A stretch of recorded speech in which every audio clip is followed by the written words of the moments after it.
even Toro, it's technically owned 50-50 by our two LLCs. It's, not every deal we do now is together. But prior to that, we worked together for 3 years before we fully incorporated Toro. And it was just, let's marry before, let's date before we marry.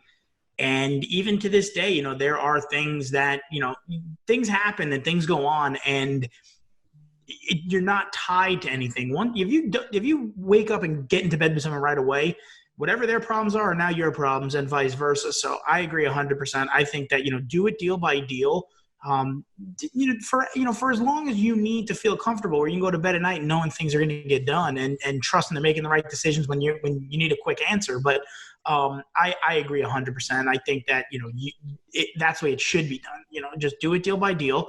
And even if deals come in now, and if I don't like them and Don does, hey, if you want to do it, do it. And vice versa. There are deals that, have come in that we've passed on, but, I've helped someone raise money, or I've not necessarily helped someone raise money, but, it's, oh, hey, call this mortgage lender or do this. And, if you could add some value and get compensated in some way, shape, or form, go for it. But it doesn't have to be a complete marriage until the time in the future. But then after that, then, by all means, jump into bed. But for sure, do it together at first. Do deals to make sure you guys have a good operating understanding and, level of, get along before you just dive into bed. Yeah. And, once you start adding multiple layers to an LLC, things get very complicated. So banks, when you start saying it's there's two owners, well, then every single time they're going to want to know what each owner's financial situation is if it's a recourse loan. So then you want to do a deal that's your passion. The other guy's putting his credit on the line. So it's that whole level of trust. So there's really no need until it gets to the right point. 100%. Yeah. John, I know because you had several, like you said, deals where you had different partnership structures with different partners. Is there anything you can talk to about like the good, the bad, and different structures and the types of people maybe, or anything like that?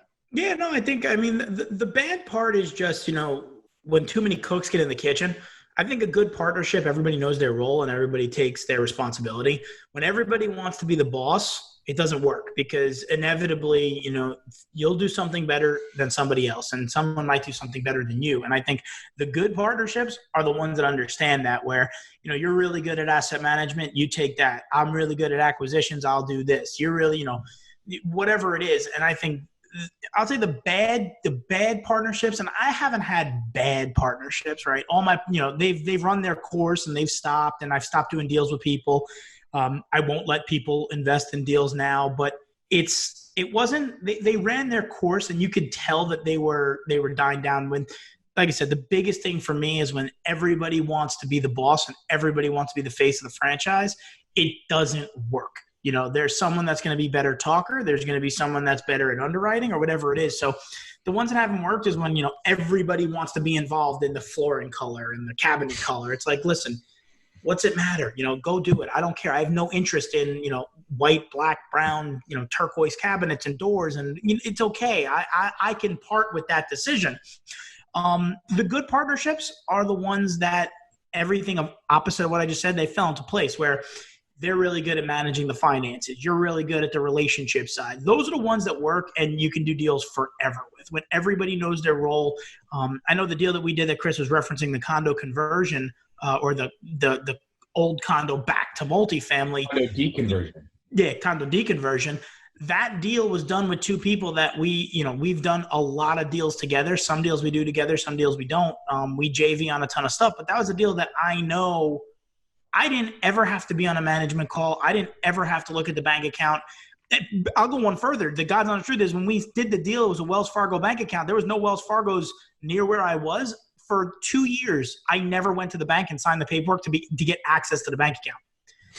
But the level of trust was so deep, and understanding of whose role was what, that I never even questioned it. And the deal ran it was our best deal to date, and still, and probably will be the best deal we ever do. But it was just the level of trust and what everyone brought to the table. We all knew our roles. And when you know your role and you execute on that, the partnership works out great. I would say that's my biggest piece of advice. Like Ricky said, just, don't dive in head first into bet on a partnership, because you're setting yourself up for failure. Yeah, I think one thing you want to look at too is look at someone's overall values, overall, how passionate they are about this business. Where does it align in their life, and kind of their values when it comes to accomplishing goals? Because if everyone has the same at least passion to get this thing to the finish line, I've seen so many partnerships where that falls apart. If someone's not fully committed, the other person is and has a different, I will do anything possible to succeed. The other guy's a 50-50 type of guy. Those type of guys don't work well together. So make sure when you're working with someone, you'll quickly realize if they're 100% or if they're 50-50. If you're a 50-50 and they're 50-50, and then you both are doing other stuff and it doesn't matter, that can work. But just figure that out before you go into a long-term relationship. I agree.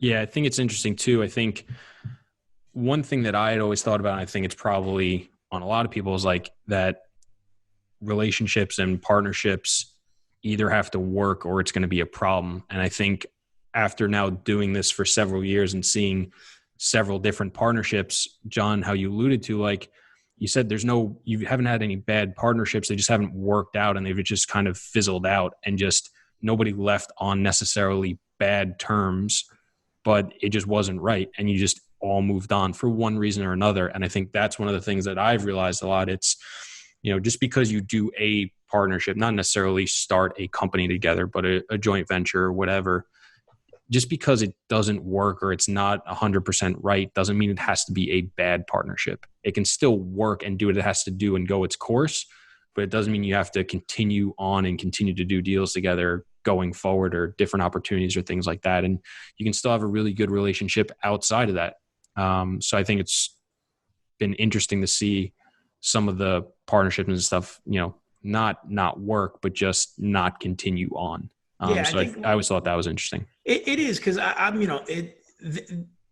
like you said, if you dive into a company together and you start branding everything, that is when divorces happen and bad things. I've seen that. I've seen, two people that got along great, but one guy had a passion and the other one didn't. Those end poorly, because now you got to wind down deals and whose investors are whose and what's this and how do you compensate that. That's when it gets ugly. But, you joint venture on a deal and you have a single purpose one-off LLC, you're going to realize right away if everyone's got the same vision. If they don't, it goes its own way. The deal stays involved and it runs its course, but it doesn't mean you have to do another deal. And I think that's important to realize, that you can do JVs and it doesn't mean you're getting into bed with someone. And it's a better way to go about something and really find out the way people work when the pressure's on, as opposed to just, this is going to work because we met at a fix and flip boot camp and we lived down the block from each other, doesn't mean you should do a partnership, because there's a lot of things that go into it. And I think Ricky was 100% right. Just, if everyone's committed, that's great. If one person's not and one person is, test it before you dive in.